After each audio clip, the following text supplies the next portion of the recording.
ենթադրում եմ, որ տարբեր այս 10 եպիսկոպոսներին եւս այլ հոգեորականներ կմիանան,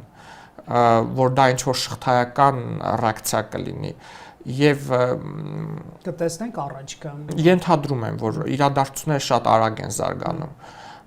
Ես չեմ բացառում, որ պետությունը ինչ-որ քրեական գործեր կսկսի նաեւ ամենայն հայոց կաթողիկոսի դեմ եւ նրա մերձ շրջապատի, ինչպես մենք արդեն գիտենք, եղբոր եւ եղբոր տղայի կարծես թե, եթե ճիշտ եմ հիշում, դեմ քրեական գործեր կա։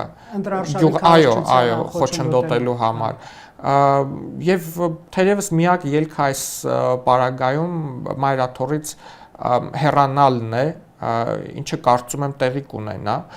միգուցե եւ չհեռանա, այսինքն որոշի, որ սկզբունքային կերպով ինքը մնալու է մայրաթորում, բայց հաշվի առնելով Ռուսաստանի եւ Նոր Նախիջևանի թեմի բացարձակ ինքնաբավ լինելը, ճեմարան ունենալը, որը պատրաստելու է հոգեորականներ, հարուստ լինելը, շատ հոգեորականներ ունենալը եւ շատ եկեղեցիներ, այնտեղ պակասում է միայն Մյուրոն եփող։ Եվ եթե Մյուրոն եփողը